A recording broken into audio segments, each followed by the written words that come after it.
Well, boys and girls, it is that time of year again. We are at Co-op in Smithville, Tennessee, and we're getting our fertilized to spread on the hay fields.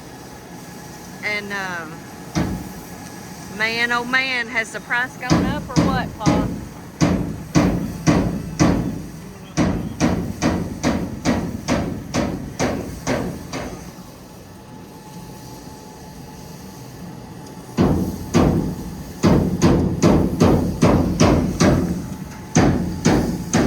That's Mr. Lance up there getting everything ready,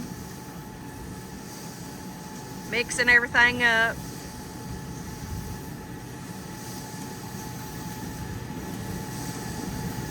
What do we got? What do we have in it this year, Paul?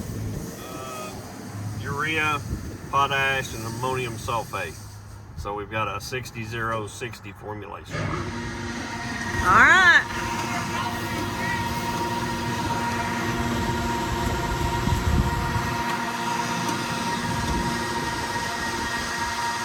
They got a new, whatever you call that thing this year.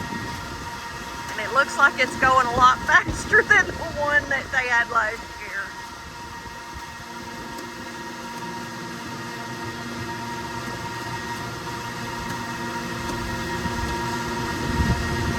Let's see what we got.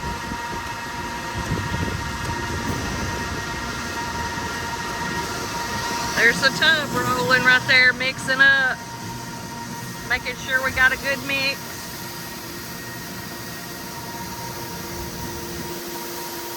There she is.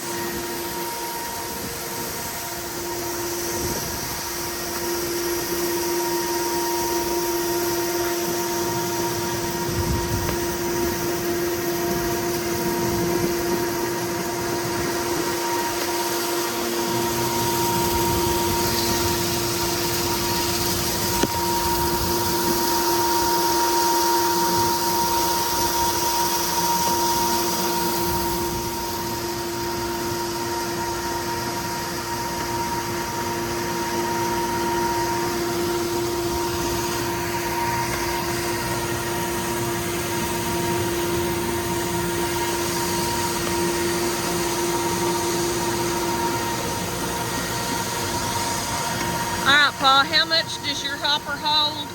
We're putting about 3.5 tons in it this time. It's technically, I think, a 5-ton hopper, but it never holds 5. 4 is about as much as I want to put in there, and if I put 4 in, I usually want to put a tarp over it to keep it from blowing out on the way home. So, I thought about doing a tender this year, but it's more expense, a lot more convenience, but it's more expense, so we decided to do it the whole way. And how much will 3.5 tons cover? This will do about 27 acres. Alright. There you go, 27 acres of hay ground. Alright, so we're fixing to spread a little fertilizer on this first load. This is about 7 acres in this first field here, and then we'll go across the creek and do a few more. But we got 60-0-60 mixture of ammonium sulfate, urea, and potash. And this is where we go to set our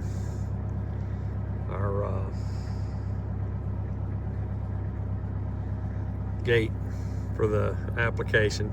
So we're at a 57 bulk density, which is right along in here, and we're going to do 258 pounds to the acre. So we're going to set our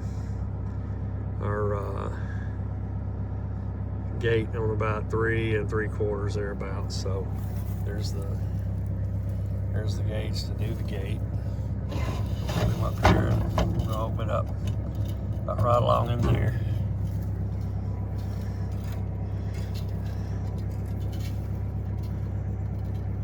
That opens the chute up to that. And the ground will drive the chain to bring it out. The PTO will drop those spinners. to fling it. It's a Wilmar spreader. Just puts it in gear so the ground will drive the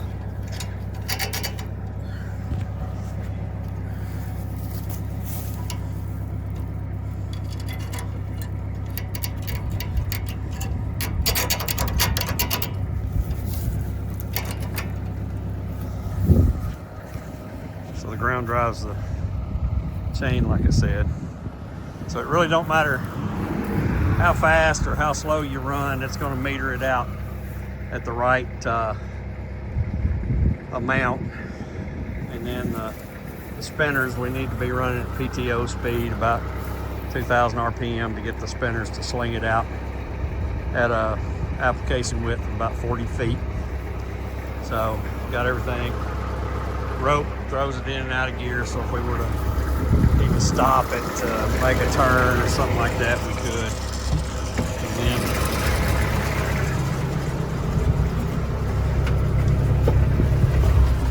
got the GPS sitting in here. And so what it'll do is it'll paint a path. And usually I do last pass. That's what this little squiggly thing is. You can do an A-B line, which would set it here. You get to the end and set it there, and it would just draw a grid, a straight line for me to follow. But none of my fields are square or rectangular, so I always do last pass. I've got it set right directly on the hood of the tractor. That way I don't have to turn my head, because I had it setting off to the side for a year or so, and I never could keep it straight because I was always turning my head, and I'd always drift the direction I was turning my head. So I'll put it right dead center, that way I can just look up and down, up and down. And then the other thing is I've got this tied to the PTO switch, and so this is the on off here, and you'll notice it'll go green when I turn the PTO on, and it turns red when I turn it off. That way I can control the way it paints. If I were to want to do the ends and drive out around them and come back in, I could stop the spreader and it would quit painting it. So anyway, we'll get started. I may try to do a little recording on the GPS a little bit later on. Alright, so get straightened back out, took my eyes off of it. So here's how the GPS works. You see it's kind of painting that green behind me and showing me where I'm spread. And the line, the red line through there is the center. I should be keeping the arrow on. The number in the center is how far I'm off from the arrow, which I'm pretty bad right now because I'm multitasking. The number on the left is the acres I've done. The number on the right is the speed I'm running. So I just kind of follow that line. Like I said, I'm doing last pass. A lot of times I'll just go back and forth, but this particular field I'm just going around in circles. When I get down here to this corner, I'll stop the chain where I'm not doubling over extra ground, and then get turned around, then I'll engage the chain again.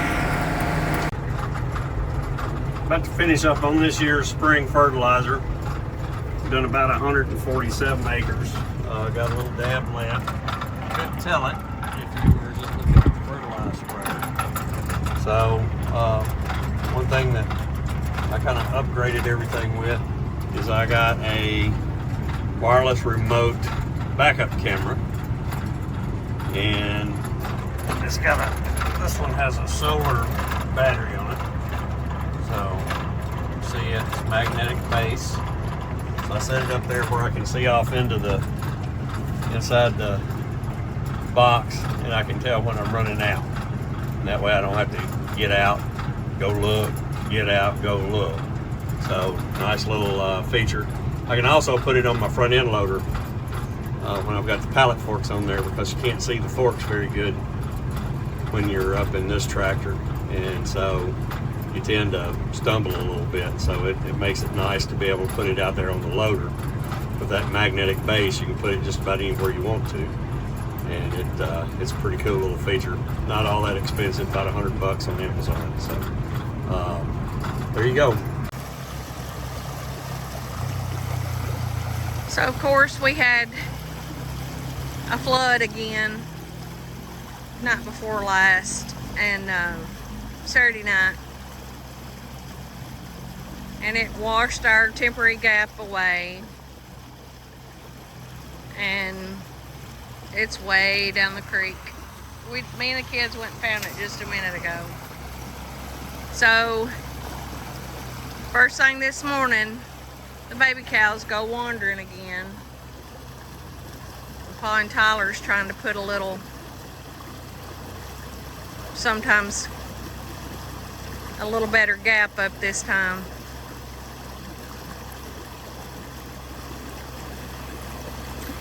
And I think Pa's gonna make it hot this time. So when their little sweet, precious pink noses touch it, it's gonna set them on fire, I hope.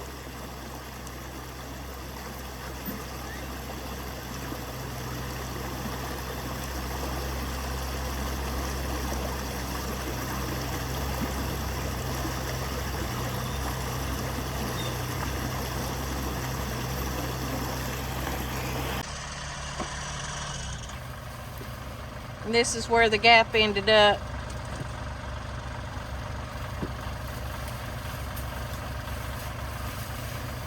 I guess you didn't need that tractor, sorry.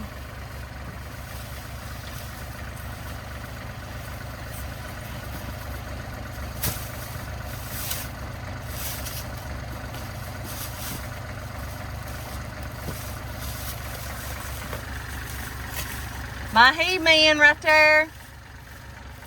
We see your muscle, Tucker. Not you.